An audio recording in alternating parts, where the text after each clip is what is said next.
Hello, people of the internet. Welcome to another WWE Fantasy Log. I am James Phoenix. He's Jeff.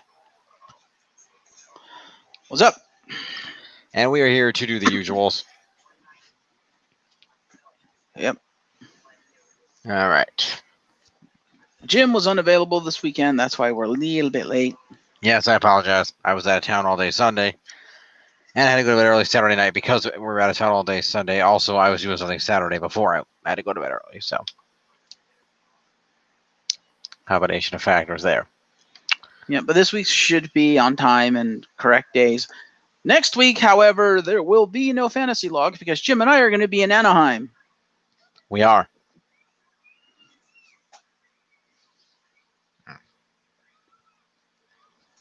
So, once again, that week, probably the following week, we'll probably be doing this once again on Tuesday to catch up. Mm-hmm. And that week, more than likely, unless something big breaks for some reason, there will probably be no news that week, which is next week. More likely than not, yeah. And because of this, we have decided we will be doing our SummerSlam predictions this coming Saturday when we do our fantasy log. So 1 week early. Sounds good. All right, let's check out the scores. Let's. All right. There we go. So in the lead at 8,444 points is Glorious, TNA Produce Club Originals. In second place at 7908 is me with Wogan Warriors. And in third place at 7242 is Tiff with the Legit Rowdy Architects. Mm-hmm. Over on the leaderboards, top of the leaderboard is Seth freaking Rollins at 812 points. Followed by the Mr. Monster in the Bank, Braun Strowman at 654. Daniel Bryan coming in at 541. Followed by Jeff Hardy at 534. The WWE Champion AJ Styles at 503. Finn Balor clocking in at 502. The big dog Roman Reigns, the number one contender to the Universal title at 499. Drew Gulak, the number one contender to the Cruiserweight title, in at 490. We have Dolph Ziggler, the Intercontinental Champion, at 485. Bobby Lashley coming in at 440. And Curtis Axel, one half of the Raw Tag Team Champions, the B Team, rounding out the top 10 at 440. Yeah. We'll put them in order, and we will begin.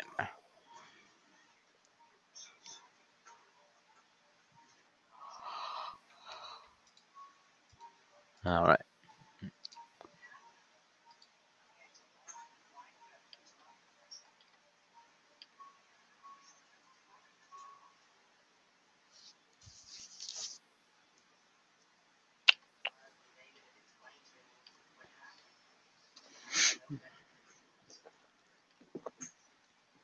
All right.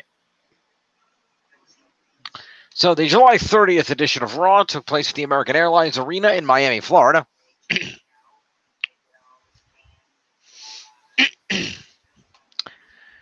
We opened up with a replay of Lashley and Reigns fighting from the week before. Brock was shown backstage with the title, and Heyman. We go in the arena where Roman comes out to kick off the show. He steps in the ring and grabs a mic, says that he has respect for Lashley after fighting him a couple times, but he has no respect for Brock Lesnar. Says that Lesnar doesn't even show up to work in the WWE, but he can show up in UFC.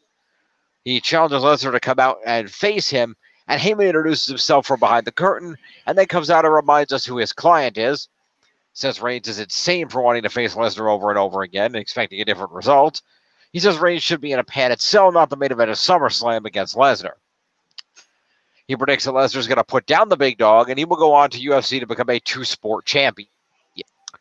Reigns says that no one cares what Paul has to say, and calls out Lesnar to come out to the ring.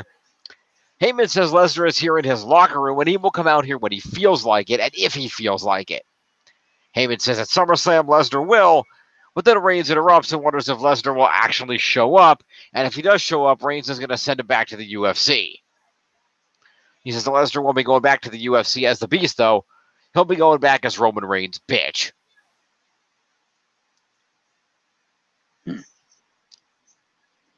Heyman heads backstage looking shocked. Okay,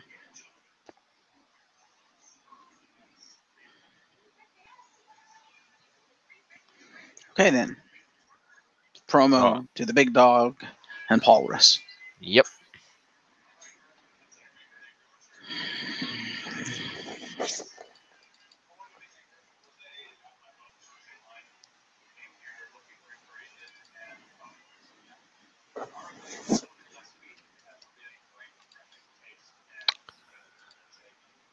All right. Let's see. We see Seth getting his gear on in the locker room. We're not going to give any points for that. We see Ronda talking to Natalya, and it's mentioning that she's going to be in Natalya's corner later tonight for a match against Alicia Fox. Alicia Fox. Yep. We see Brock Lesnar in his locker room reading when Heyman walks in and Lesnar heard what Reigns said. And Lesnar says no because he doesn't watch the show. Heyman says Lesnar needs to hear what Reigns said and hands him his phone to watch it on, but Lesnar just throws the phone away. Promo to Lesnar and Paul.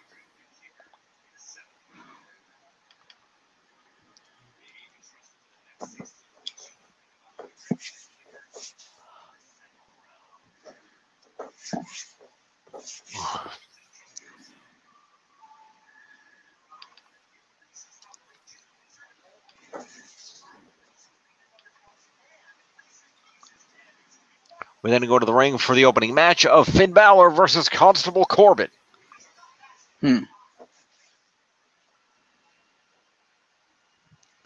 And Corbin comes off strong. Balor puts in a good fight and tries to come back.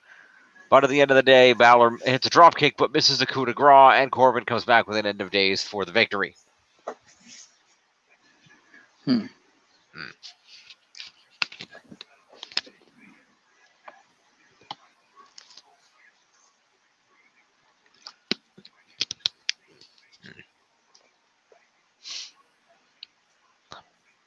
So let's see. Finn Balor is going to get 5 points for being in a match. Let me grab that over here real quick.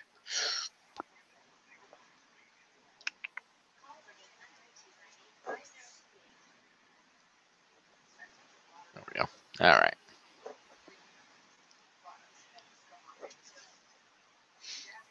So Balor gets 5 points for being in the match, and 9 moves is 14 points to Finn Balor. Okay.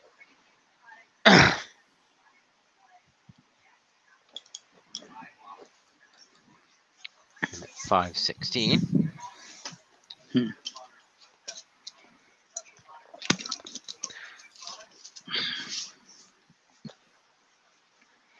And then Baron Corbin gets 20 points for winning a match. He gets 5 for competing, gets 25. And also 9 moves is 34 points to Constable Corbin.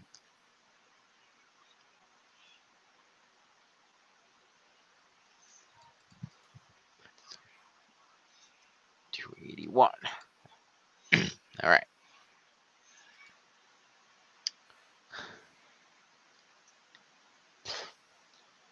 After the ring, Corbin beats up Balor some more, throws him to the ringside floor, pummels him against the barricade before leaving. So that would be an assault to Corbin. Fuck you, Corbin. All right. That's okay. That means Balor's going to win at SummerSlam. Potentially.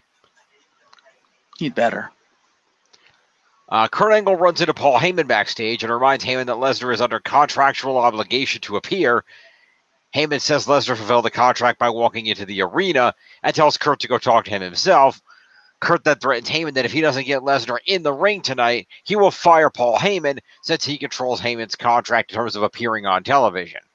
And without that, Paul cannot adequately advocate for Brock Lesnar.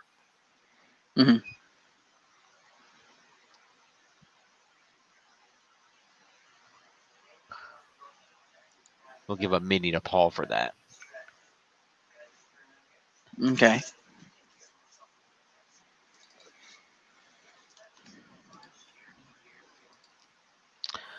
See a replay of the announcement of the Evolution pay-per-view. And then Alexa Bliss, the Raw Women's Champion, approaches Alicia Fox backstage saying that she's going to watch her back tonight because Ronda Rousey is back. And Alicia says that she's with her and that she's going to make Natalia's cats say meow.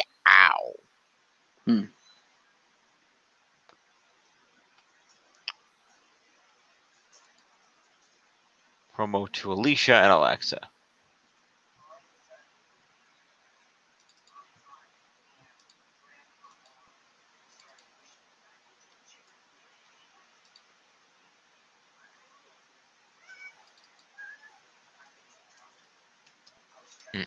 All right. We then go to the ring for that match, which the winner is Alicia Fox after Natalya gets distracted by Alexa Bliss. Of course. Alicia Fox. Yep.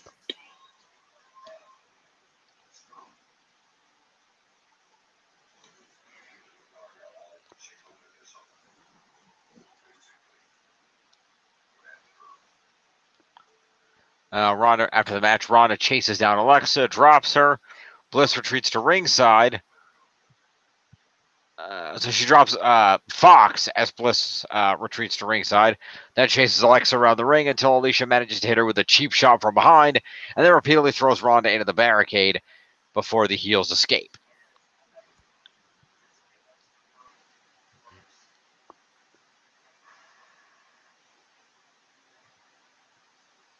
All right, then. So, let's see. Ronda, let's start with Alexa. Alexa's going to get accompaniment interference is 11. To Alexa. 432. All right.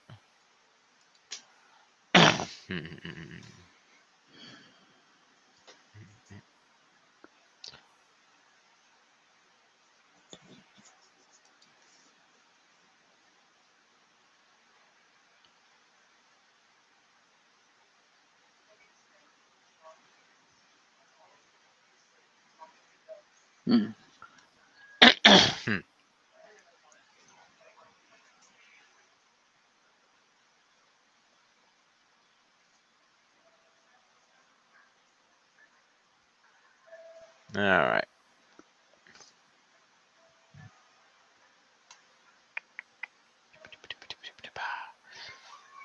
And then Ronda's going to get accompaniment and technically an assault for after the match because she didn't interfere. So that's going to be 5. It says 9 points to Ronda.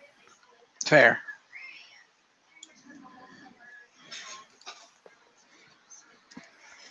All right.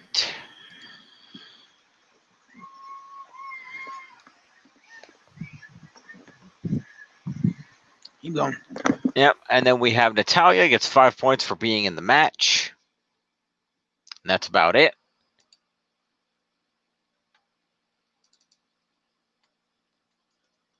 And Alicia Fox gets 20 for winning a match, 5 for competing in the match, and 1 move is 26 points to Alicia Fox.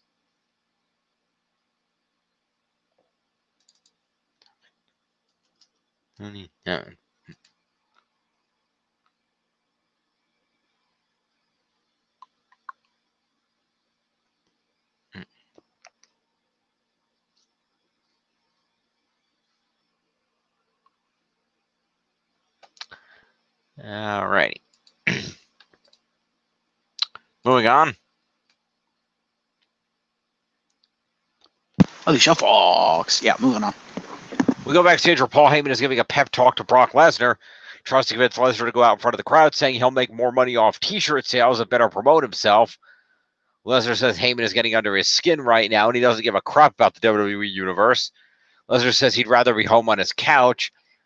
He then orders Paul to go get him a medium well-done steak with potatoes and steamed broccoli if he wants to be helpful.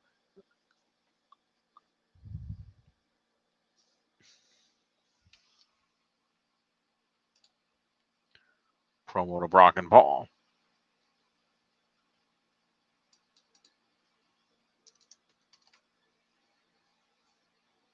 Seems like Brock and Paul are trying to make up for their lack of points for you in one night. All right.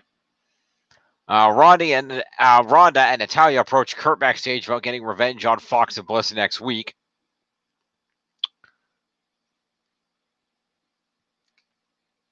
So that'll be a mini to Ronda and Natalya.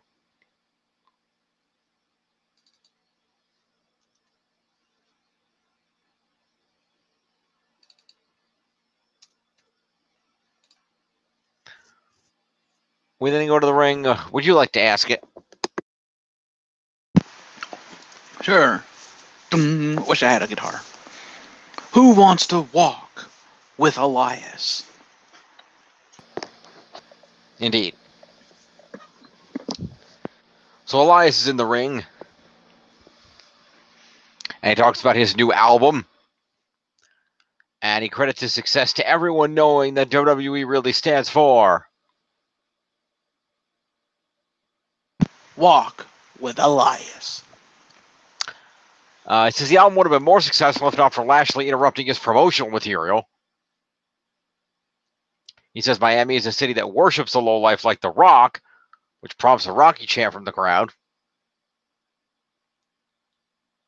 He says that The Rock wants no part of him.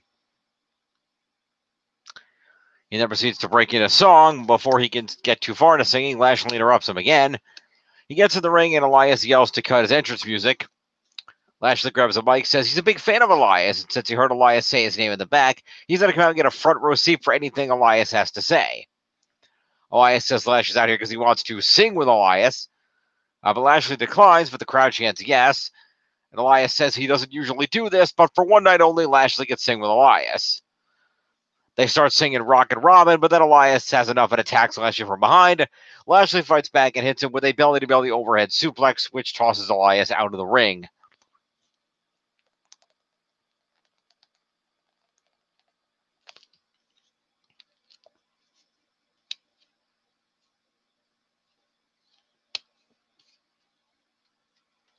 Okay.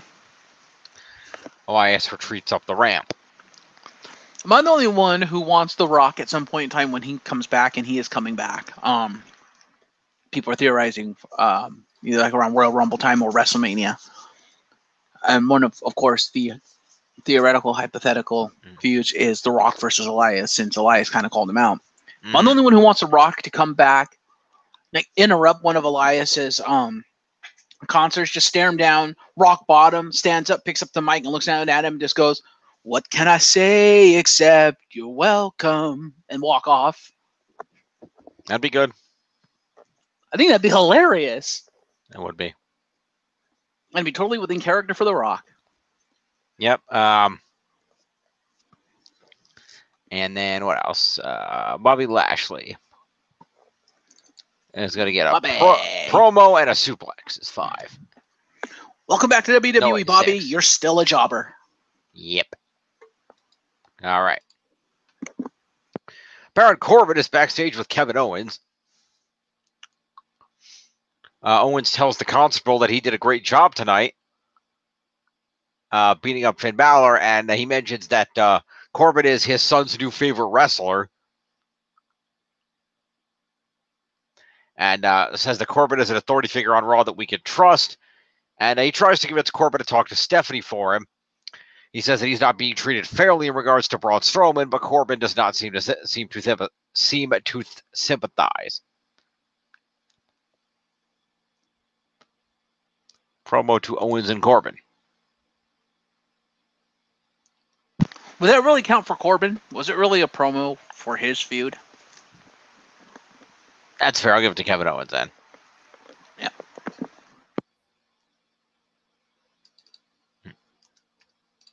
All right. We see a replay of last week's action between Jinder and Braun, and we come back to a one-on-one match between these two men this week. They lock up at the opening bell, but Braun just starts throwing Jinder around. But Kevin Owens sneaks out to the ringside area on the floor, and as Braun is punching Jinder down, Owens grabs Braun's Money in the Bank briefcase as a distraction. He begins to walk off, but Braun leaves the ring and tries to chase him. He chases Owens around the ring, plowing over Sunil Singh in the process, but Braun gets countered out as all this is going on.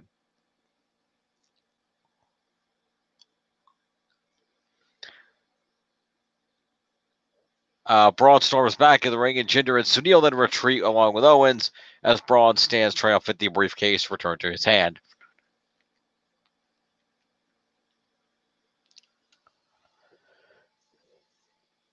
So Kevin Owens is the third Singh brother confirmed. I guess. He's now Samir Owens. Or Something like Kevin that. Singh. Yeah, one of Kevin the two. Singh sounds cooler. There you go.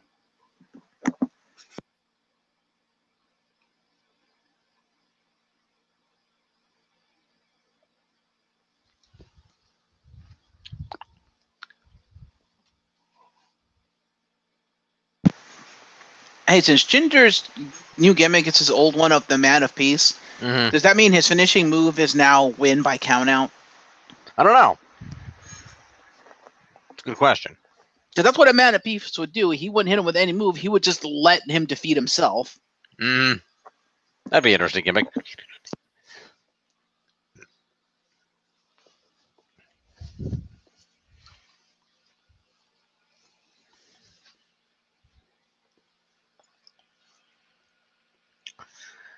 At any rate, let's see. Sunil Singh is going to get 5 points for accompaniment.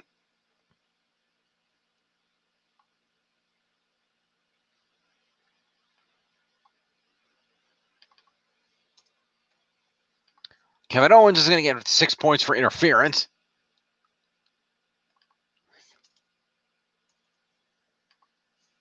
Right. Braun Strowman is going to get 5 points for being in a match. Was an unintentional countout loss, so nothing going on there. So Braun will just get those 5 points, and yeah, that's really it.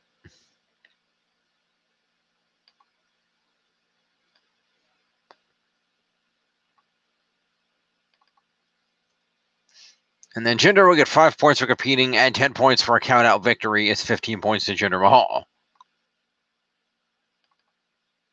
Fair. 73. All right.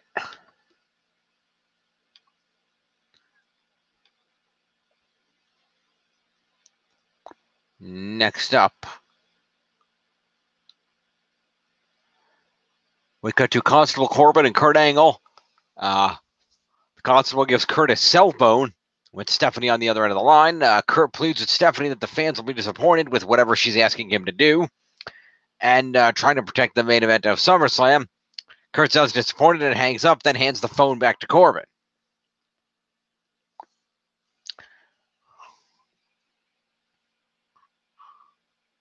Meanwhile, we cut backstage to a locker room where Mojo Rawley is. And he's talking shit to an assortment of members of the Raw locker room.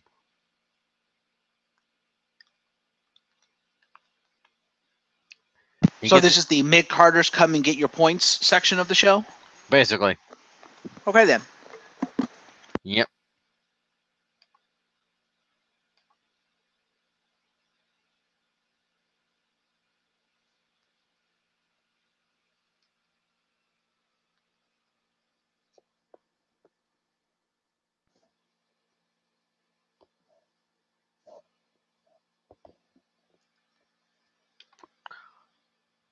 All right.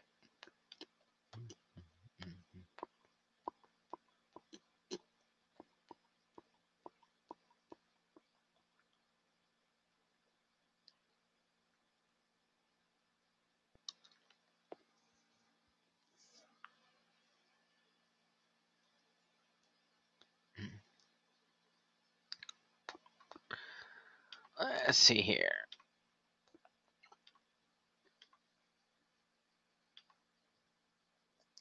Gotta figure out.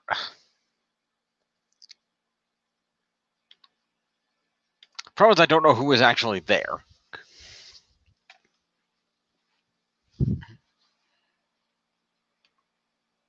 So I take it you didn't actually see this part?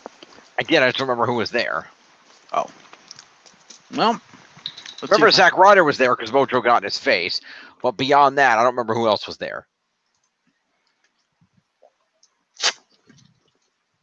Let's see if I can find out for you. Oh, here it is. I got it. You got it? That's here's this locker room. All right, let's see. That's Kurt Hawkins, the Ascension. Who the hell is that?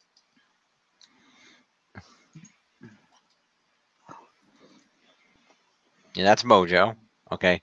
Who the hell's that guy sitting down?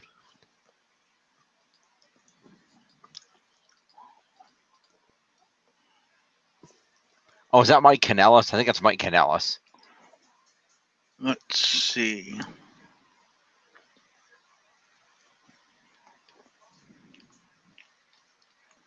Ha, they don't even have that segment on the fucking channel. What the fuck?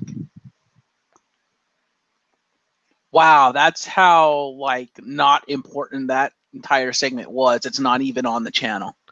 Yeah, I think it's Mike Kanellis. I can't tell. He's not. He doesn't have his own merch. He's wearing he's wearing the freaking the new Connor Secure T-shirt. Do you have an image, or are you watching a video? It's a video. No, it's not an official video, so it's breaking copyright law. What do you mean? Well, like I just said, like 3 times, that's how unimportant the segment was. It's not even on WWE's YouTube channel. Yes, it is. I'm on their YouTube channel. Really? Because I don't see it. It's there.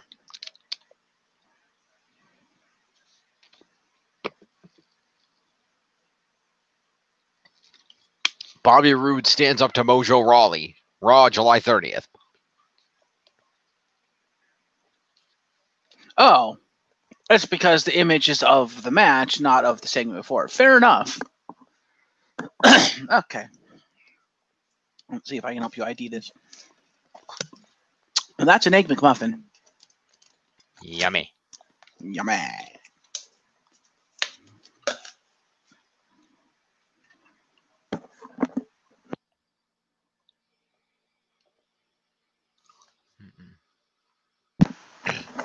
Oh, that's Bobby Roode versus Mojo Rawley.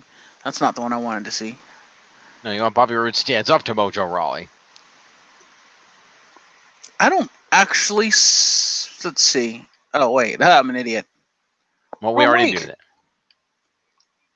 Well, we already knew that. Let's see. Do.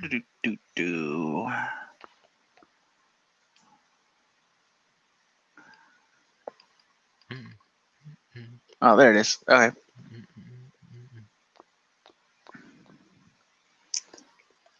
Add 5, 4, 3, 2, 1. All right. Break the walls down. Damn it. Impact is Jericho. Yeah.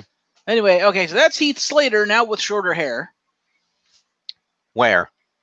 sitting down behind Zack Ryder. You know it's him because he's got the I Got Kids t-shirt on. I don't even see him. Where the hell is he? First shot of the entire video. He's on the right-hand side behind Zack Ryder. Oh yeah, he's next to Rhino. Yeah, that's him. Is Rhino? Is he talking to Rhino? Is that who he's talking to? Yeah, Rhino's standing behind Bobby Roode. Later in the video, you can see Rhino standing over there. So that's Kurt Hawkins. That's the Ascension. Yep, next to them in the red shirt. Is that Mike Kanellis with the goofy man bun? Always keep crushing. Yeah, that's the. Guess. Yeah, that's the, like him.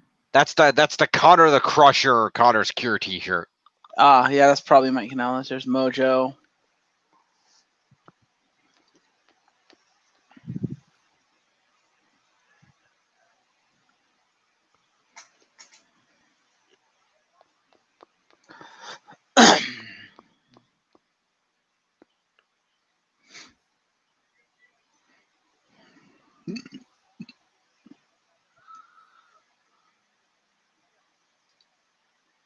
Is he really trying to antagonize the entire mid-card? Yeah. Wow. Yeah, there's Rhino. And there's Bobby Roode. Poor Bobby Roode. How the mighty have fallen. Yep.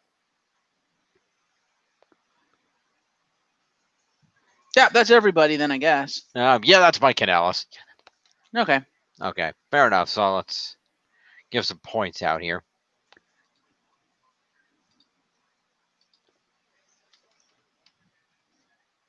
Honestly, I kind of like Wendy with the short hair. It makes him look more like a legitimate wrestler. Fair enough. I love how the locker room just doesn't give a shit. They're like, beat his ass, Bobby. Yeah.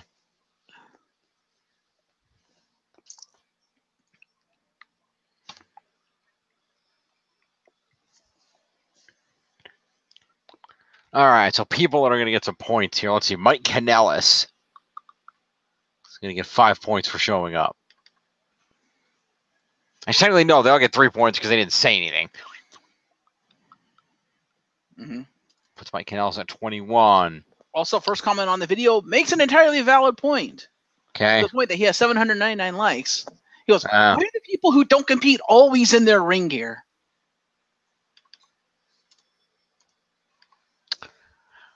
Simple, because it's WWE's policy to have everybody ready to wrestle at any given time in case the live show goes to shit. They need to throw dudes in the ring that they weren't planning on.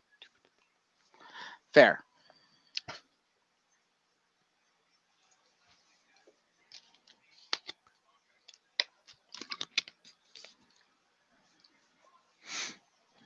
Or in case if shit goes down and the GM books an impromptu lumberjack match or something. Oh shit! I completely forgot about that. Okay, this guy makes a good point too. What's that? That entire locker room, minus Mike Kanellis, Mm-hmm. it's literally like the greatest tag teams of WWE that are now all jobbers. Yeah. Because you literally have the Ascension, who was the longest NXT tag champs. You have Uh, Rhino Slayer, the first ever SmackDown tag champs. And I keep forgetting this, but you have the Edgeheads literally talking to each other. Ryder and Hawkins were the Edgeheads. Former WWE tag champions. oh, yeah. And like they're all jobbers now. It's like, wow, he makes an actual valid point. That right there's your tag division and you're treating them like shit. What the fuck, dude? Yep. Like, just thinking about that, you kind of realize the amount of talent is in that one locker room and how WWE's just fucking them all in the ass. Let's see here. Kurt Hawkins. And Zack Ryder. They were Hawkins and Ryder. They were the Edgeheads. Yep. And then Zack Ryder.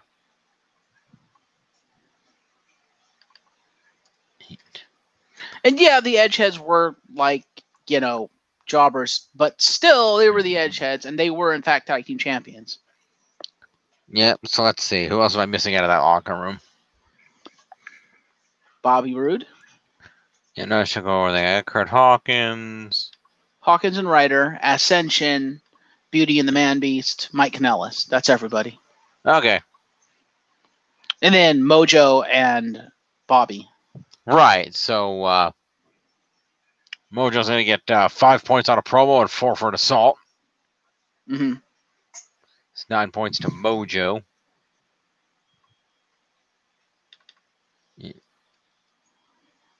75. And then Bobby Roode is also going to get those points. That's 9 points.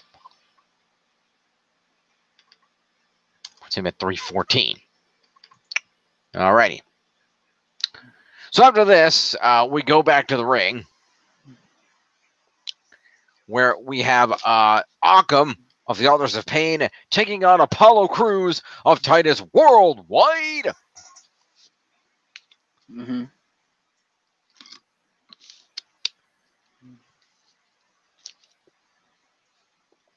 After Occam inadvertently miscalculates and misses a shot in the corner, he gets rolled up by Apollo from behind, who gets a 3 count out of nowhere.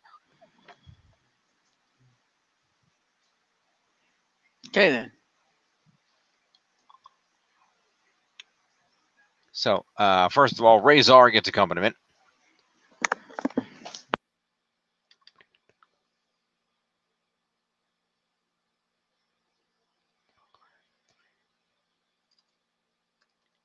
And then also accompaniment to Titus.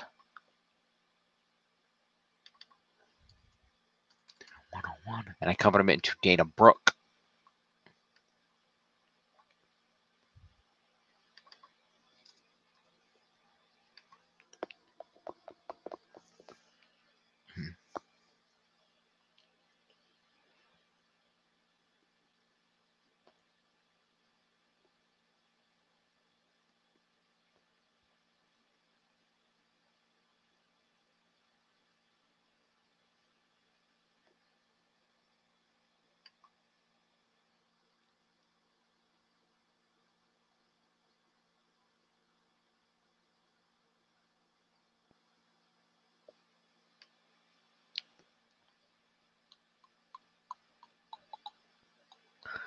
All right.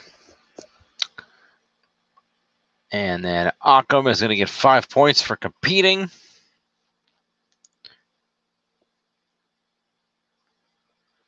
And that's about it. 5 points to Occam. Where the hell are they? There we go.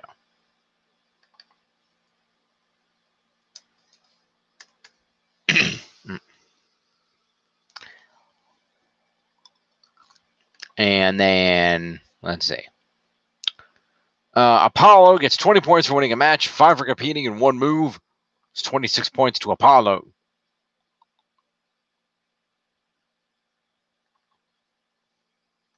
It is 08. And 6 is 114. All right. We see Drew McIntyre warming Dolph up with a pep talk. Go to commercial, and we come back to Seth Rollins versus Drew McIntyre with Dolph Ziggler ringside.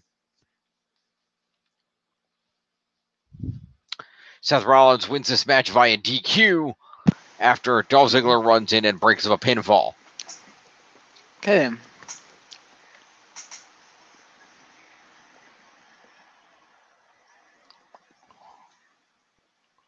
So Dolph Ziggler is going to get accompaniment and interference. Is 11 points.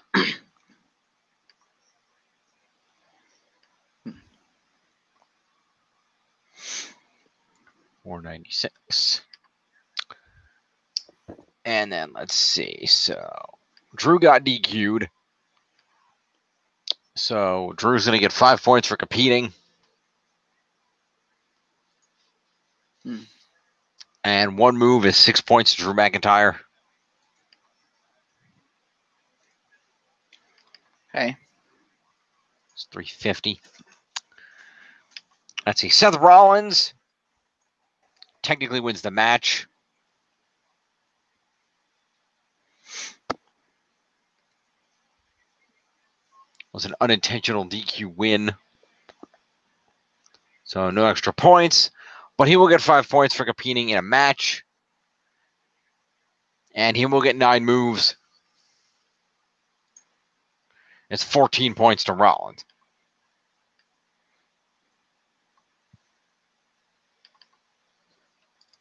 26, okay.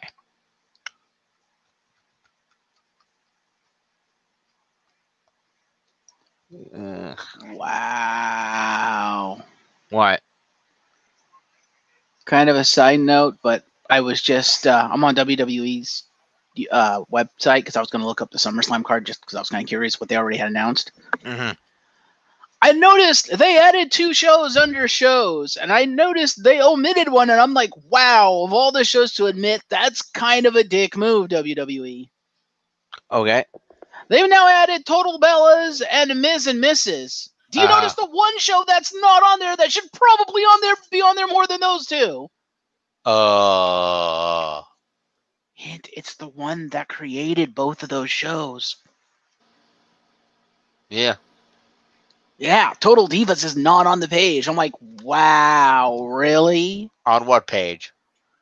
WWE's website. Literally under shows, they have Raw, SmackDown, NXT 205 Live, Total Bellas, and Ms. and Mrs. No Total Divas. I'm like, wait, what?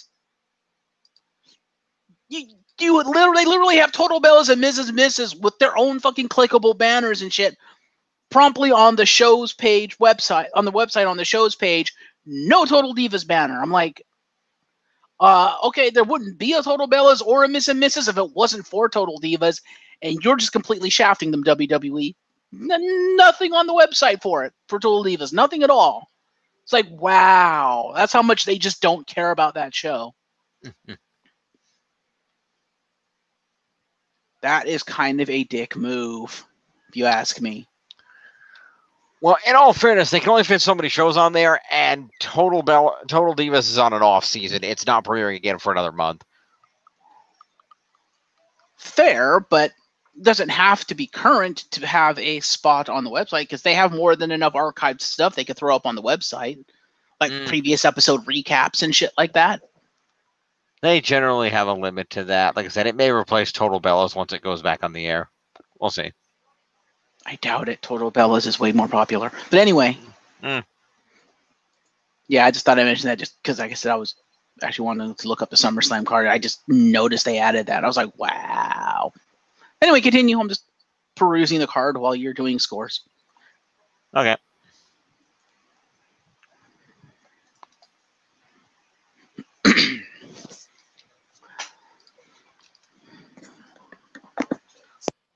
So, Roman Reigns is in his locker room watching an iPad. Kurt walks in with Constable Corbin to relay a message from Stephanie. Kurt says Stephanie has ordered Roman Reigns out of the building for the night. Reigns tries to appeal to Kurt and asks how far this is going to go, but Corbin calls for security to come in. Reigns starts to leave, then punches Corbin in the face before leaving with security.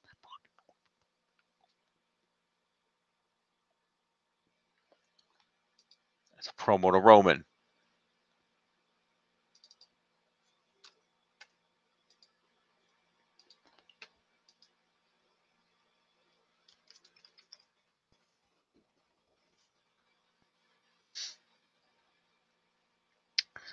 When they go out to the ring where the tag team champs, the B team, come out for an interview with Charlie Caruso. They call out the Woken Warriors, and the lights go out. When they come back on, the Woken Warriors are in the ring. They get on the mic and talk about being the B team's nightmare. Matt adding that they will haunt the B team until they're finally deleted. However, the Revival comes out to interrupt and get in the ring, claiming that they are the rightful number one contenders to the tag team titles. The B team tries to talk their way out of the ring, but the teams start brawling, and Matt and Bray clear the ring. We throw to a commercial and come back to Matt Hardy and Bray Wyatt versus the Revival in a tag team match with the B team on commentary.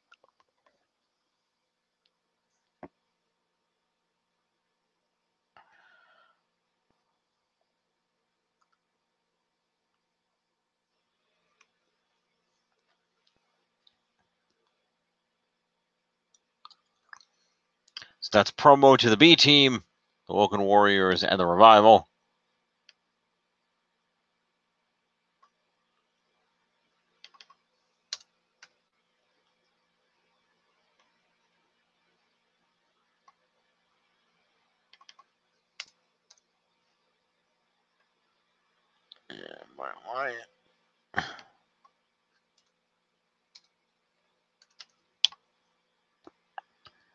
And Matt Hardy.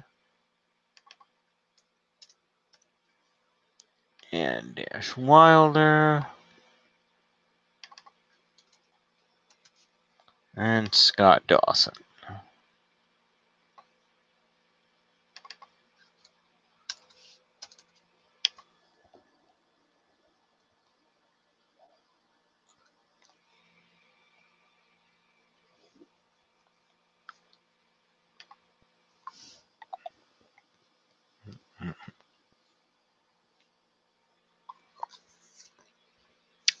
All right, so the Revival win the tag team match via a shatter machine on Bray Wyatt.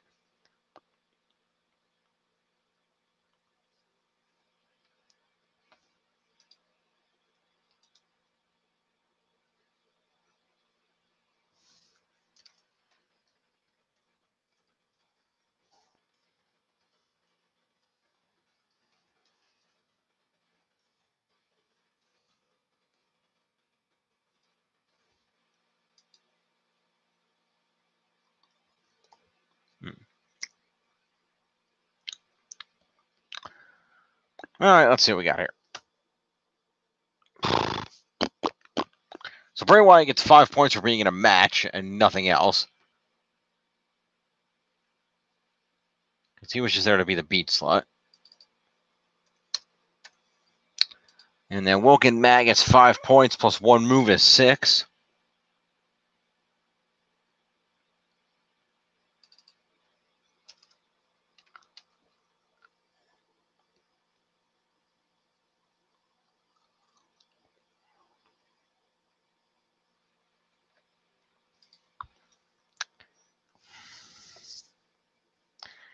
And then on the side of the Revival,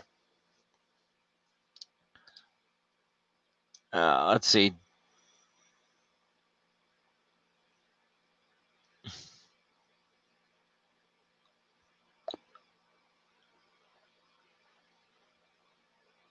Looks like Dawson was a legal man on that. So then Dash Wilder is going to get 15 points for being on the winning team. 5 for competing is 20. And 4 moves is 24 points to Dash.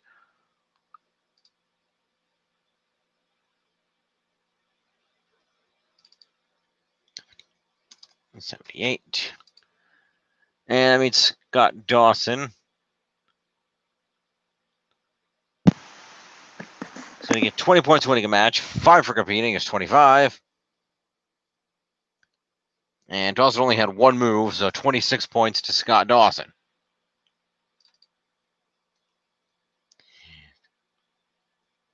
$167. All right.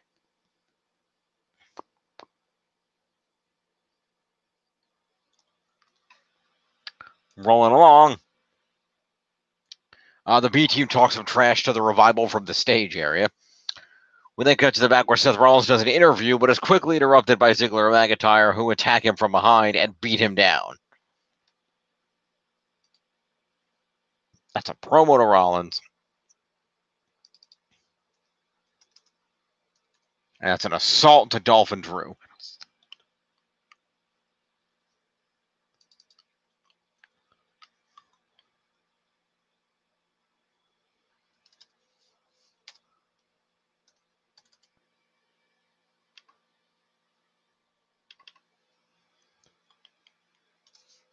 All right.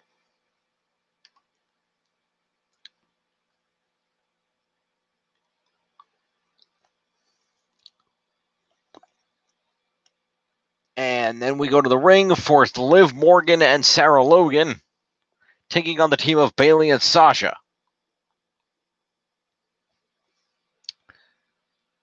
And Bayley and Sasha are victorious in this match after Bayley hits a Bayley to belly on Liv Morgan.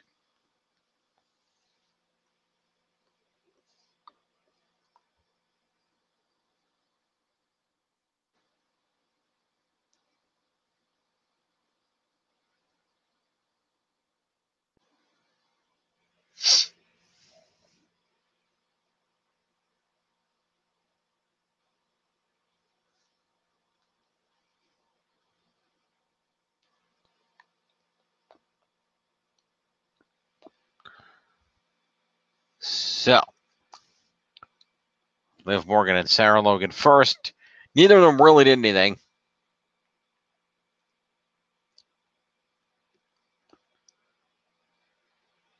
So Liv Morgan and Sarah Logan are going to get 5 points each for competing. And also 4 points each because this happens to be the main event. Woo-hoo! So Morgan and Logan will each get 9 points. Sweet.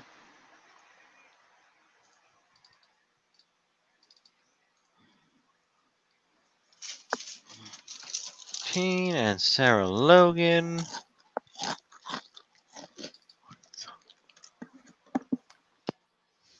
We'll get the same 9 points. That's 3 is 206. On the other side, Bayley won the match, so Sasha's going to get 5 points. Sasha's going to get 15 points for being on the winning team. 5 for competing is 20. 4 for being in the main event is 24.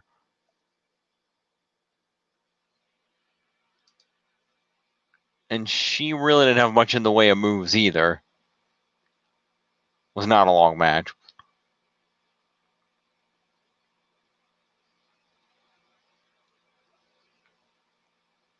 So I guess that's it. So 15 for winning team, 5 for competing, 4 for main event. It's 24 points to Sasha.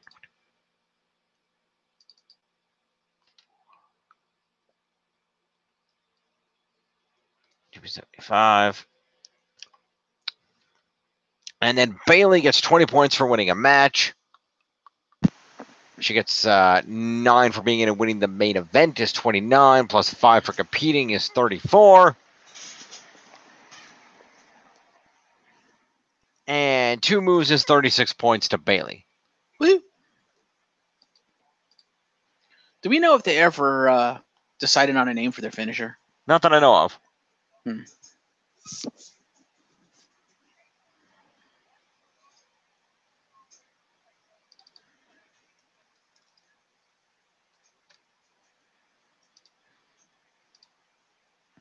Yeah.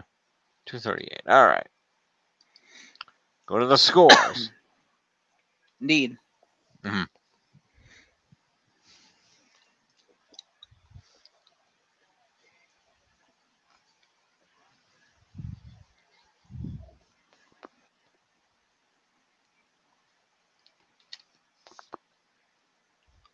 Refresh. Yep. Let's go ahead and hit this. Save this data.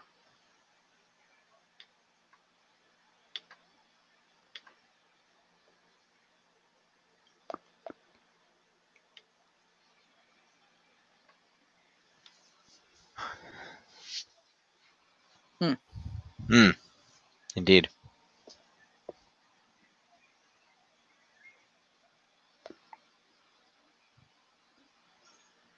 All right, let's run through the happy totals. Yep. Still in the lead is Glorious at 85.63, followed by Woken Warriors at 80.75, and Legit Rowdy coming in third at 74.62.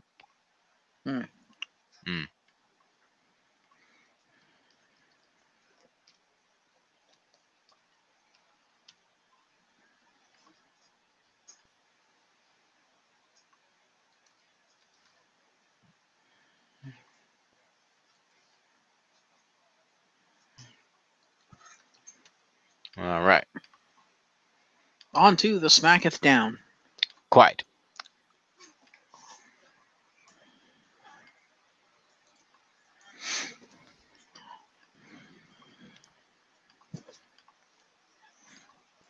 You recap high points. Yep. Normally how this works. So normally it's you recap TIFF points. Oh, yeah, but you know what I mean.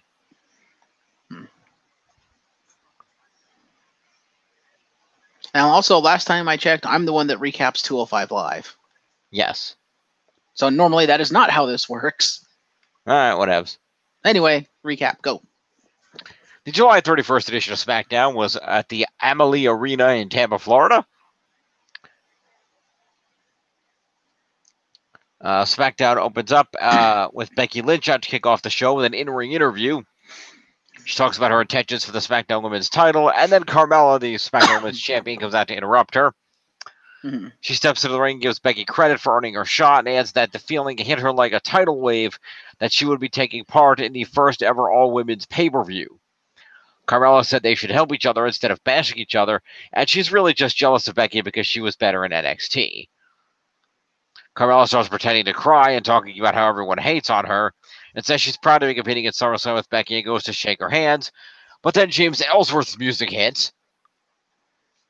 Becky looks over the stage, and then Carmella attacks her from behind, kicks her down, then gets a steel chair. But before she can assault Becky with the chair, Charlotte comes out and makes the save, and suplexes Carmella out of the ring. She then helps Becky to her feet as Carmella retreats. So 5 points to Becky Lynch for the promo. Mm-hmm. 5 points for a promo to Carmella, 4 for the assault, 1 for apparently she threw a super kick in there somewhere. And Tiff did not total this, so I will total it. That's 10 points to Carmella. All right. Then Tiff was unsure if Charlotte qualifies as an assault.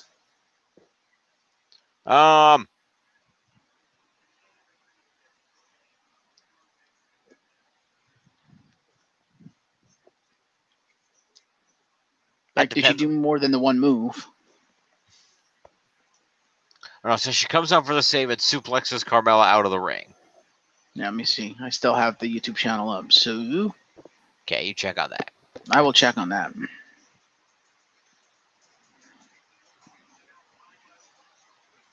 Let's see. Live, everybody. Is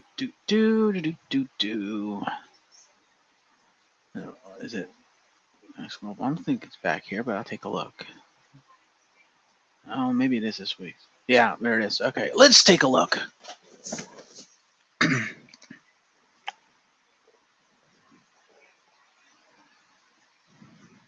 Damn nads.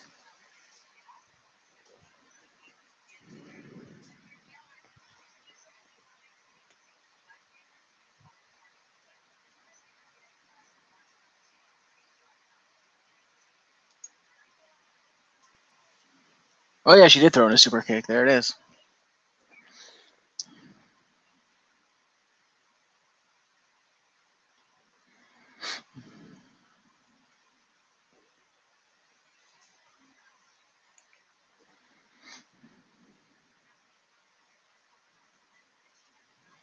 Also, that they're not in wrestling gear; they're just in like regular clothes doing this. Well, semi-regular clothes.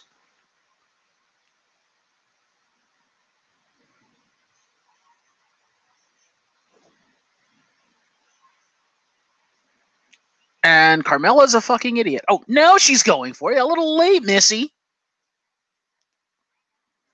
Okay, no, she should get a point for that. Ooh. Holy shit. Sounding a little Bradshaw there, are you?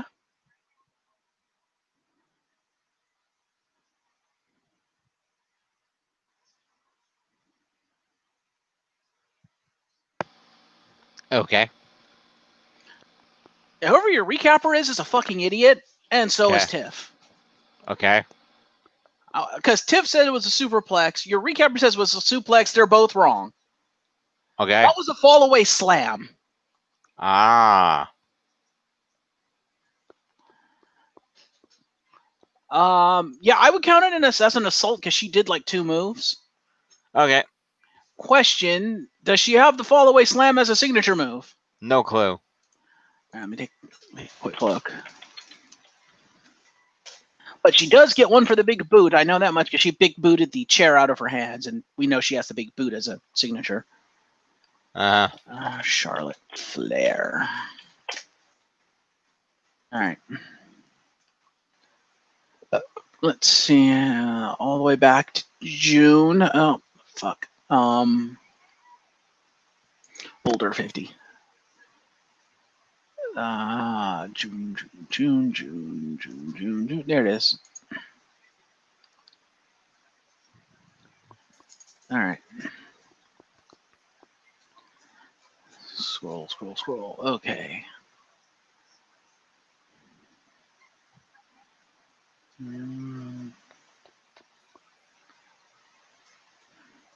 She does not apparently have a fall away slam, so we'll just give her 1 point for the big boot. Okay. And so let me bring this back up. So that would be 5 points to the queen. Alrighty. Okay. Alrighty then.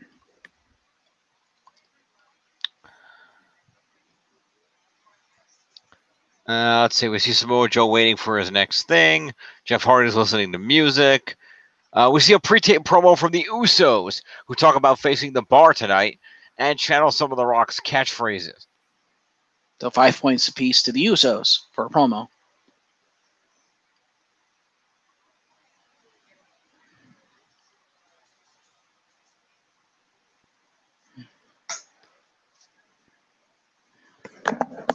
All right.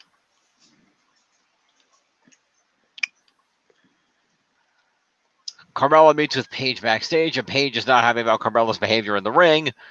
And Carmella complains about always having the odds stacked against her and not receiving fair treatment.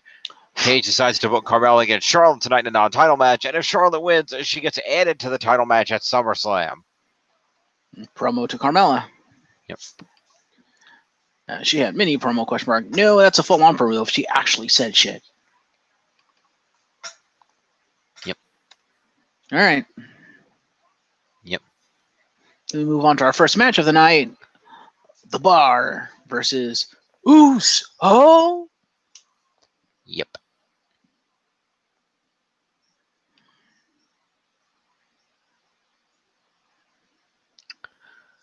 was a good back and forth match. The match ended when Cesaro took out Jay with an uppercut, and Sheamus blocked Jimmy's splash attempt and rolled him up for the 3 count. Fair. So we'll start with the Usos. Yep. Go down to Jay first. Mm-hmm. 5 for being in the match, 1 for a super kick, 1 for a splash, for 7 points to Jay Uso.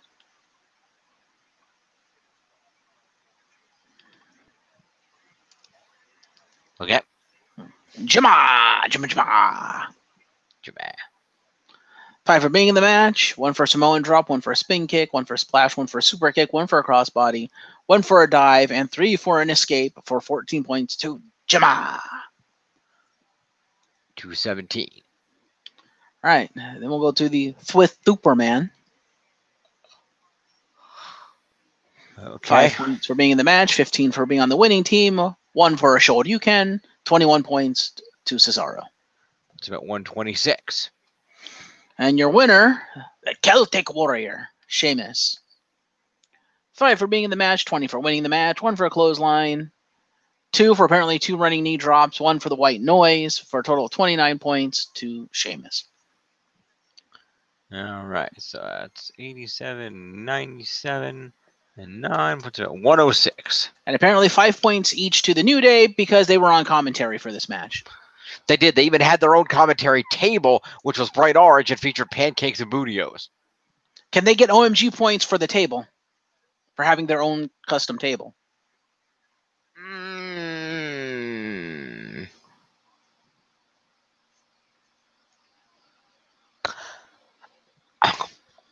I'd like to because it was an awesome table, but I don't feel like it's 15 points worth of table. How about 3 points apiece for custom foreign object use? I'll accept that. So 8 points apiece to the New Day. Sounds good. All right. So we got Big E. It's 325. And Kofi.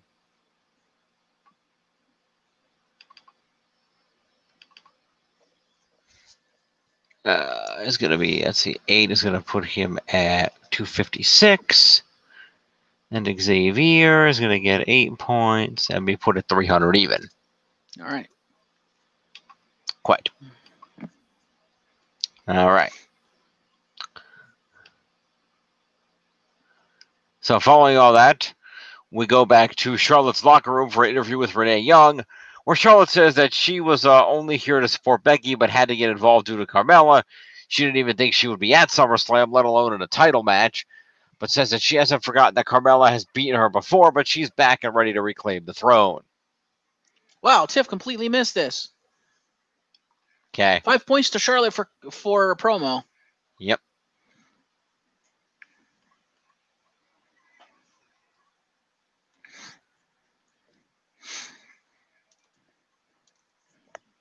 All right. We see a replay of Joe attacking AJ last week.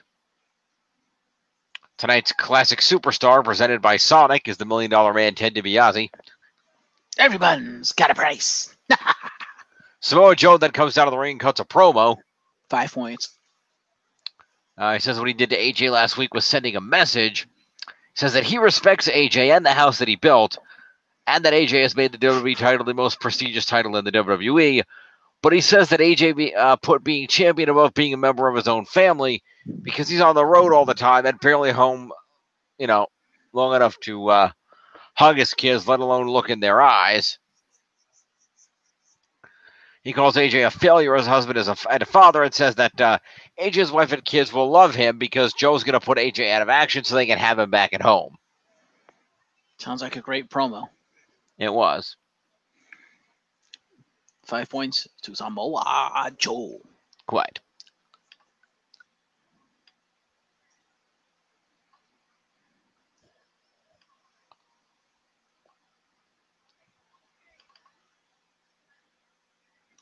No.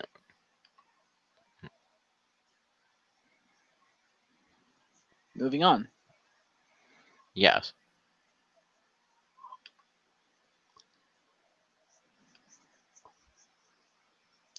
Replay of Orton beating down Jeff Hardy 2 weeks ago. Jeff Hardy then comes out to the ring and cuts a promo. Says the U.S. title is the most important thing to him. It's part of his life force and it's his fifth eye. The only thing almost as important as that is beating the hell out of Randy Orton. He calls out Orton. Orton comes down the ramp to answer. As Orton gets to the ring, Shinsuke comes out of the crowd and attacks Jeff from behind. Okay. Orton and Nakamura have a stare down while Jeff gets to his knees. After Nakamura went for a Kinshasa, Orton then gets out of the way and allows Nakamura to hit the Kinshasa. He then stares down Nakamura again, and Nakamura leaves. Orton then tells the crowd to make some noise as Jeff gets to his feet. Then he tackles him back down, repeatedly stomps on him, rolls out to the apron, and hits him with the hanging DDT onto the mat after pulling him in from the apron. He then DDTs Jeff off the apron onto the ringside floor. He then lays Jeff on the announce table and pummels him down some more, rips off his shirt and necklace, and then pours a water bottle on his face and rubs his face paint off with a rag. Okay. He then leaves and he takes Jeff Hardy's necklace with him. Fair. So 5 points to Jeff Hardy for being a beat slut. I mean, for cutting a promo. Yep.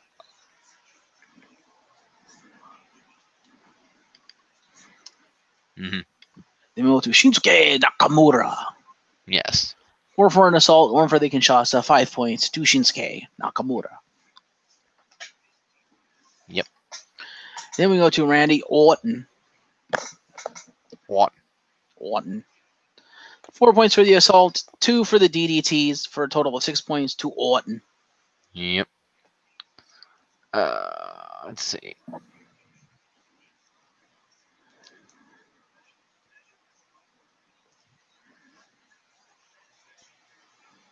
All right. So that's going to be 55. All right. Moving on. Becky Lynch is backstage for an interview with Renee Young. Says she's glad Charlotte's back, but she's not so happy at the thought of her title shot becoming a triple threat match. Says that she won't be rooting against her best friend Charlotte tonight, though. And have completely missed that. 5 points to Straight Fire for a promo. Mm-hmm.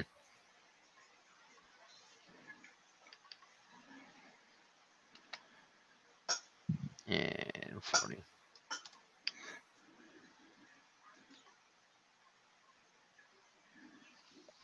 All right.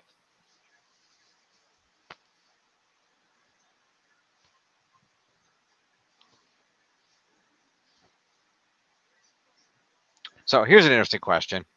Mm-hmm.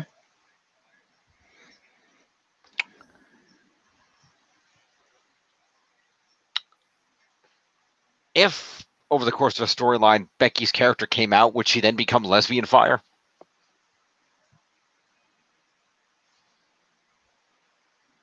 Yes. Okay, just checking. Or By Fire. That would also apply. Anyway, replay of last week of the Lana and Zelina getting into it at ringside during the Rusev and Almas match. Cut to them getting into it in the ring. Yes, Lana versus the in-ring debut of Zelina Vega. Mm-hmm. And Almas is at ringside in Zelina's corner. And the match is won by Zelina Vega via a roll-up with a handful of tights. So, the Kelly. Yeah. Following a Almas distraction from the apron. And although Aiden English does run down and take him out, the distraction was enough. Okay. Well, I will add that in. She didn't get the interference from Almas, so I will add that. Yep. Lana goes up top, but Almas causes a distraction on the apron. Aiden English runs down and drops Almas.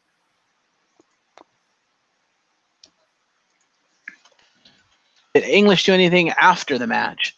Not that I have an indication of. All right, well, that'd be why she put a question mark. I will remove that. Fair enough. Yeah. She has assault question mark. Answer is no. All right, so let's go to Andrade Cien Almas. Well, I mean, he beat up Almas. Yeah, but wasn't that during the match when he came down and interfered? Yes, but Almas and English are not part of the match. No, but usually we don't count like accompaniment people beating each other up as assault unless it happens after the bell rings and the match is over. Which is fine, but Aiden English wasn't an accompaniment. He ran out at that point. So would that be considered assault? Because I thought that's still considered within the confines of the match, therefore we don't count it. At least that was my understanding. Well, Aiden should get points for doing something. He gets interference points because he interfered in the match. No, he only attacked Almas, who wasn't in the match. Yeah, but it's an interference because it was still basically stopping a distraction. Ergo, it's an interference in the match. All right. That's fair then. So, Aiden English, 6 points for interference.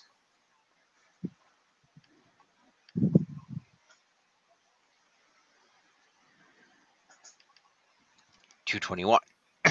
Andrade Cien Almas. Yep. 5 for accompaniment, 6 for interference, 11 points to Almas. 194. Lana is the best. Lana number one. 5 points. Happy Lana Day. Bothering to show up. Yep. Okay. Zelina Vega, 25 points for winning the match. All right. That would be 97. All right. Moving on. The Bludgeon Brothers are backstage with their belts and cut a promo saying they will shatter the Bar and the New Day and anyone else in their path. No one will escape the bludgeoning at SummerSlam. Okay, she completely missed that. So 5 points to the Bludgeon Brothers. Yes.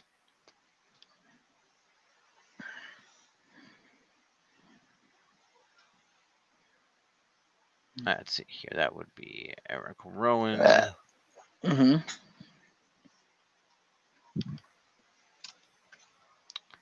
And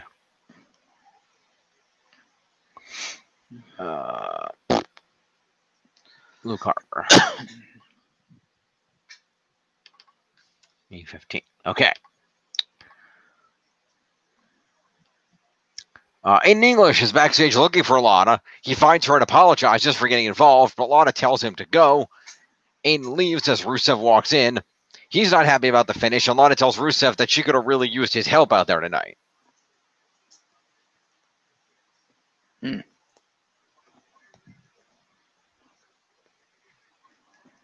So, promo to Rusev Day? Yep. Fair. She completely missed that too. She missed most of the promos this week. That seems uncharacteristic of her. She was sans a finger. This is true. Cut her some slack. No pun intended. Slack cut. All right. Lana. 39. Rusev. Another 5 to 8 in English. Yep. All right. Next up, we go to the ring for Daniel Bryan. Daniel Bryan. Gets on the mic. He talks about his love for his wife, how proud he is of all the upcoming women on the all-women's pay-per-view that are going to be coming up. He changes the subject to last week's incident with The Miz, where Miz threw a baby doll at him, pretending it was a real baby. He says that The Miz never thought Bryan would be medically cleared again, but he is. And now The Miz has no protection from him. He says Miz knows in a fair fight he would destroy him. And if he's wrong, The Miz should come out and prove it. The Miz appears on the screen instead, saying that he's an elite talent, and so Bryan will have to earn a fight with The Miz. It mentions that right now he's on the set of his hit reality show Miz and Mrs. And he notes the security with him that he did not want, but that were apparently forced upon him by the powers that be.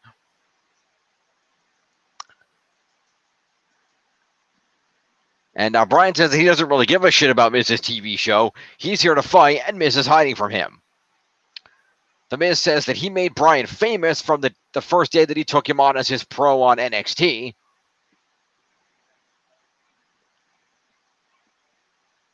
But now Bryan isn't in this for the fame.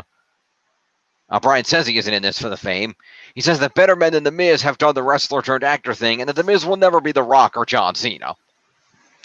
There is logic in what he says. Bryan says no one will remember Miz as a great wrestler because he's too soft. And he's gonna spell it out for you. I guess so. No? Okay.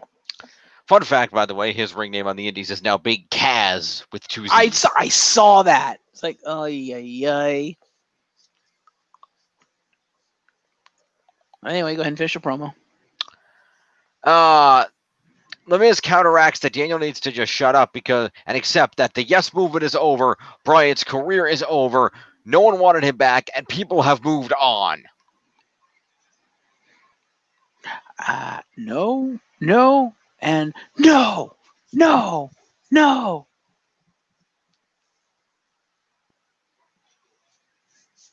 And he says that finishes up saying that Bryan is nothing but a big crybaby, and that plays puts up an image of a baby and plays baby crying sound. Promo to Bryan and Miz. Yes, 5 points apiece. So they took what sounds like a pretty good promo by The Miz and just completely ruined the entire thing by adding crying baby sounds at the end of it. Yep. Good job, WWE. Burying one of your greatest talents. But then again, I guess Vince has made a career of that. Yep. All right. AJ Styles is going to be back on SmackDown next week.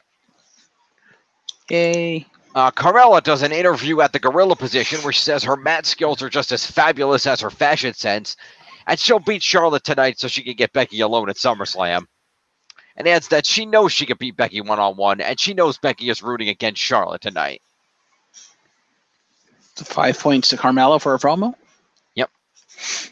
We have our main event. Hang on. What, did she miss more? No.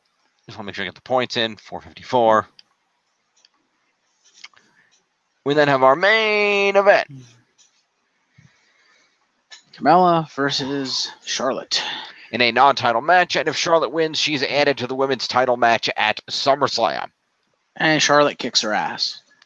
Yep. A figure eight. Carmella tries to lock in a figure eight, and Charlotte's like, oh, hell no, and reverses it into her own figure eight. And taps Carmella out for the win. Would Charlotte get points for countering out of the attempted figure eight?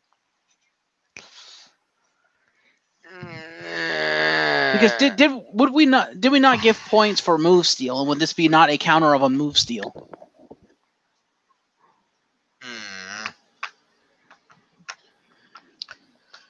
We made an exception that one time when the whole match was move steal, but I don't know if we actually established a move steal rule. Let me hang on. Let me see. Massive ugly. Let's see if we have anything for straight up move. Yes, we do. We move thief 1 off 1 point, multiple or whole match 5 points. Okay. So we are giving basically finisher points for move thief. All right, that'll give Carmella, and we give Carmella a move and Charlotte a counter. Fair.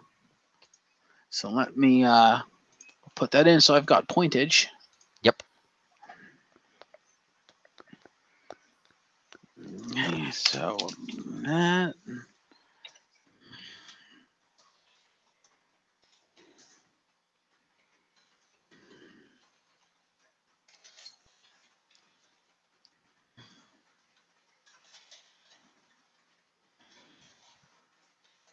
Okay, so we'll go to Carmella first.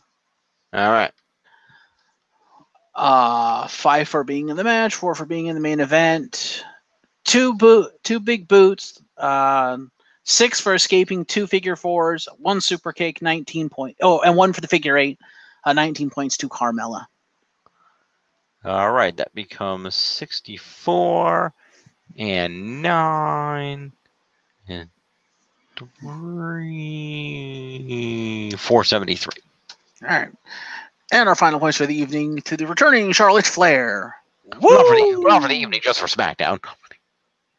Well, the evening of SmackDown, yes.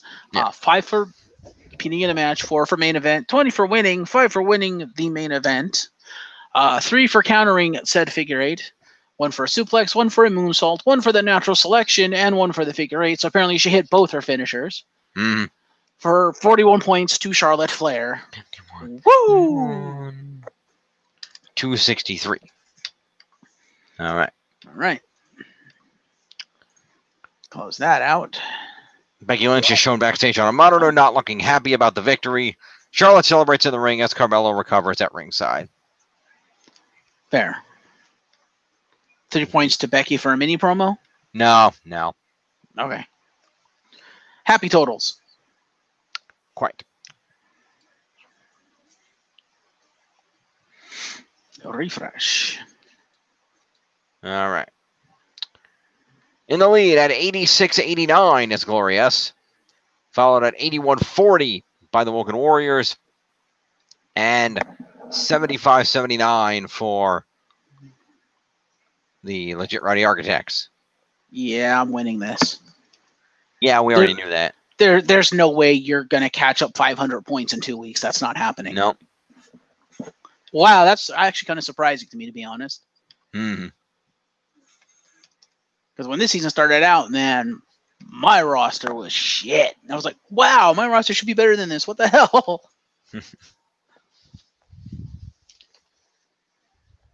To be honest, Tiff's roster should be better than it actually is because she does not have...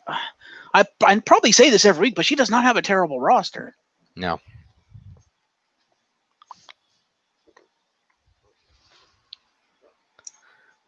Yeah. Given that we saw Raw yesterday, we know it didn't happen, but the only way I would have come back from this is if the entirety of yesterday's Raw had been a 3-hour gauntlet match of Brock suplexing the roster. We knew that wasn't going to happen because Brock doesn't give a shit. I know, that's the problem.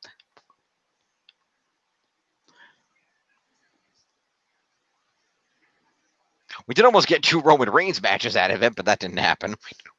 Still wouldn't have been enough, but yeah. No, but it would have helped. Yeah. Mind you, I do still have the entirety of the SummerSlam main event. You do. Or so you think. Uh-huh. Oh, wait, you have Kevin Owens, don't you? Yes, I do. So you will have the entirety of the main event. I have Owens, I have Strowman, I have Brock, I have Roman. The title is mine. And you have Paulrus. And I have Paulrus. Well, he goes with Brock. That's without saying. God damn it. So I have that entire thing right there. Mm-hmm. I am currently in possession of the Intercontinental Champion if he retains. You are. I are. Let's see. Although, and we'll be covering this in the news for this week, but yeah, going forward, we may have to heavily modify some rosters here.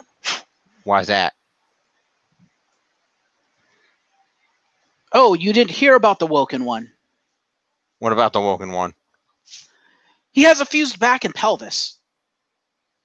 Okay. Yeah, he ain't going to be wrestling much longer. He's in fucking pain. That's why they took the title off him. Ah. People are wondering why he's even wrestling now if his back and pelvis are fucking fusing. He shouldn't be making it worse. Mm.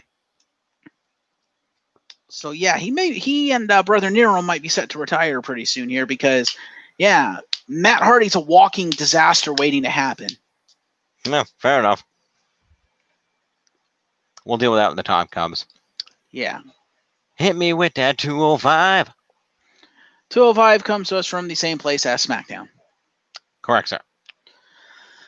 We kick things off in the purple ring with Kalisto versus Tony Nese. Okay.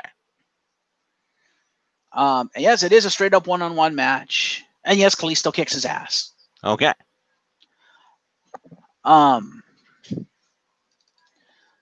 So trying to remember what happens with Buddy Murphy because I have him with a silent promo. I think it was really watching the match from the backstage monitor. Right. Yeah, he does that. And then after the match, he comes out and beats the shit out of Kalisto. Okay, so that's a mini and assault. That's 7 points to Buddy Murphy. That is 7 points to Buddy Murphy. That puts him at 213. How about Tony Nese? Well. Then we have Lince Dorado. Broken Thumb and all comes out and beats the shit out of Buddy Murphy. Okay, then. And he and Kalisto double super kick his ass. They X-mark his ass off the fucking apron. Okay, then. For a total of 5 points to the Golden Links. Yeah, so apparently Grand Metalik is in Mexico and Lince Dorado has one hand. So, yeah, Kalisto's kind of fucked. Yeah.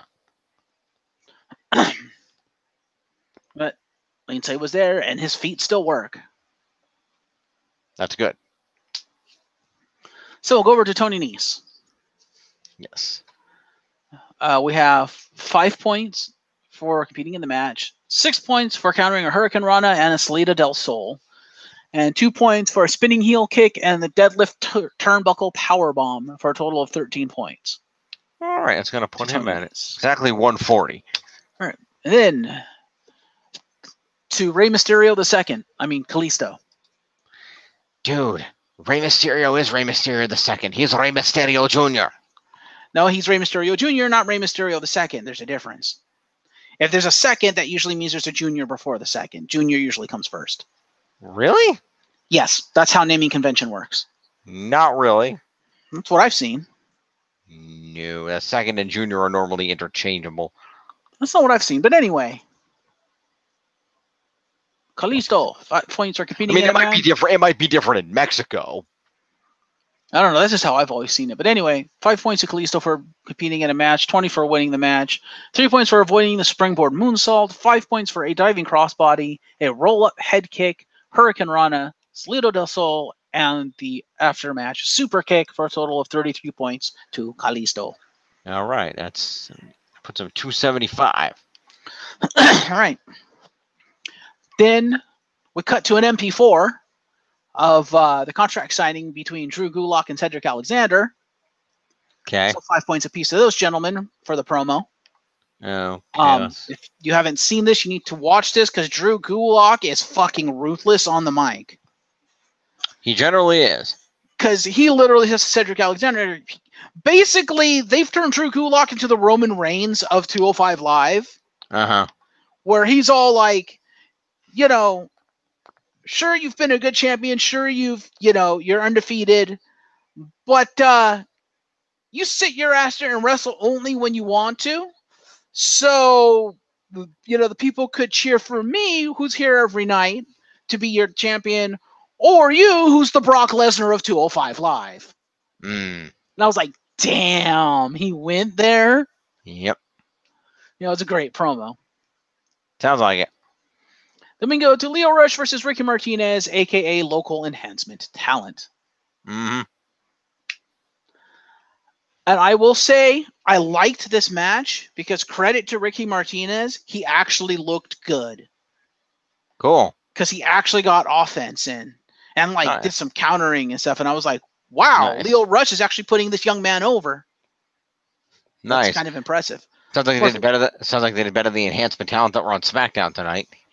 Yeah. So, but Lio Rush wins, of course. Yeah. Lio Rush comes out, cuts a promo, and then and basically he cuts his promo and he basically says, explaining why he did not accept the match with Akira Tozawa, and he's like, this young man here, Ricky Martinez, the local handsome talent, seems like he's better competition than Akira Tozawa. And Ricky's like, yeah, thank you. And Leo's actually building him up, and he's like, all right, so let's have this match. And he puts the mic down, turns around, goes to fight him, and Ricky ducks the first move. It was great. Nice. And that's when Lio Rush gets pissed off. And you have 5 points for the match, 20 for the win, 4 for a bad kick, a suicide dive, schoolboy and Zaguri, and then the final hour for a total of 34 points to Lio Rush. Because at the point, Leo's like, "No, you're not upstaging me. I'm just gonna four move of doom your ass." Fair enough. 172 for Leo Rush. And then 3 points to Akira Tozawa for making an appearance because he comes out at the end of the match and Leo runs for the hills. Yeah, he comes out, and actually credit to Akira Tozawa for like actually selling stuff and acting, because he comes down and he clearly doesn't have his mouth guard in his mouth and he's stressed to wrestle. And they show him as he's walking down the ramp, he reaches into his pocket, pulls out the mouth guard, pops it in his mouth, like he's going to fight, and then slides in the ring to confront Leo. And Leo's like, nope, and runs. Nice. It was a great segment. So yeah, 3 to Akira. Then we have our main event. Yeah, it was kind of short. It's fair. We have Cedric Alexander versus the Brian Kendrick. Non-title. Which was set up as a result of the aforementioned contract signing, because Gulak was like, and if you want to prove me wrong, why don't you have a match tonight? And Cedric's like, I'm a fighting champion. I'll beat the shit out of Brian Kendrick. I don't care. Bring it. Thus, we have a main event. Or he beats the shit out of Brian Kendrick because he doesn't care. Or that. So, we have... so it's a good back and forth match. It was actually a pretty darn good match. Someone looking at it who doesn't know the story might look at it and be like, it's kind of a boring match, because Brian Kendrick, to his credit, wrestled the match like a heel, if that makes sense. He kept avoiding Cedric Alexander and trying to counter shit. And because of that, it was a kind of a slow-paced match because he kept trying to keep Cedric grounded. Right. But of course, eventually Cedric just beat the holy hell out of him. Yeah. And Cedric ends up winning with a lumbar check. So we have, we'll start with, oh, actually, no, we'll go to after match, because after the match, fucking Drew Gulak gets in the ring and is like, congratulating Cedric on the win. And I can't remember what he says to him, but he says something, and Cedric's like, yeah, all right, I'll see you at the match. And Cedric starts to back off. All of a sudden, you realize there's someone behind Cedric who grabs him, spins him around, and it's Jack Gallagher, and then whap, that headbutt. Ouch. Yep. So, yeah, that headbutt out of nowhere. So 1 point to Gentleman Jack Gallagher for that headbutt.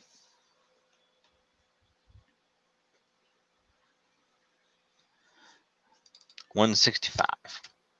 Because the whole night, like Cedric stuff was like, where's Jack Gallagher? And Drew, someone asked Drew where Jack Gallagher was. I think it was Vic Joseph asked him. And Drew was like, I don't know where Jack is. What are you asking me for? And then whap, that headbutt. Yeah. So, Drew Gulak, we have 6 points for interference. He did try to interfere and failed. And 5 points for commentary for a total of 11 points to Drew Gulak.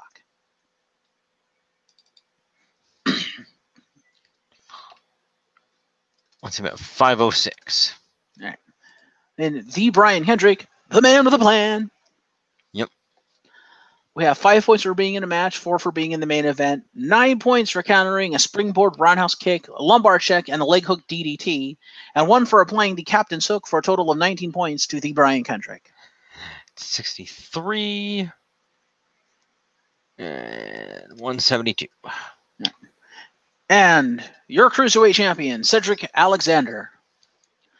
5 points for being in a match, 4 for being in the main event, 20 for winning the match, 5 for winning the main event, 9 points for countering 2 sliced bread, number 2s, and a captain's hook, because he actually countered out of it, and 8 points for a handstand, head scissors takedown, standing dropkick, somersault plancha, spinning back kick, springboard roundhouse kick, springboard clothesline, neuralizer, the Michi no clue driver, and a lumbar check, for a total of 51 points.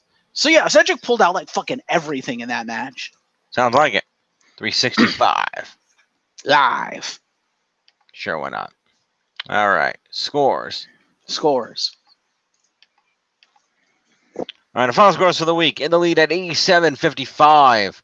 is Glorious, followed by 82-15 for the Woken Warriors and 75-92 for the Legit Rowdy Architects. Indubitably.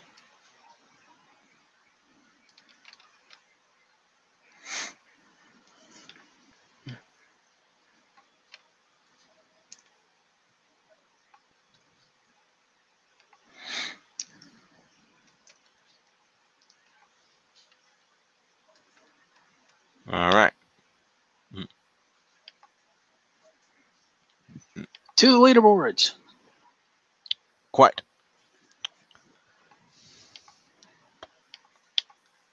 Top of the leaderboard is still Seth freaking Rollins at 831, followed by Mr. Monster of the Bank, still at number 2 at 659. Third place is Daniel Bryan at 546, followed by Jeff Hardy at 539. Finn Balor coming in at 516, followed by the big dog Roman Reigns at 509, just a few points ahead of Drew Gulak, the number one contender to the Cruiserweight title, at 506. WWE Champ AJ Styles coming in at 503, followed by Dolph Ziggler, the Intercontinental Champion, at 500. And rounding out the top 10 is the SmackDown Women's Champion, Carmella, at 473. Is this the first season where we've had 9 of the top 10 at 500 plus? Could be. I'd have to go check. Because the numbers seem abnormally high to me. I'd have to go check. I don't know. Fair. Yep. All right. Yeah. So that's the week.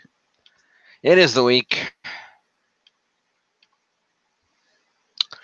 And with that week, we will see you for this week's shenanigans in a few days. Absolutely. He's Jeff. I'm Jim. See you next time. Thanks for joining us.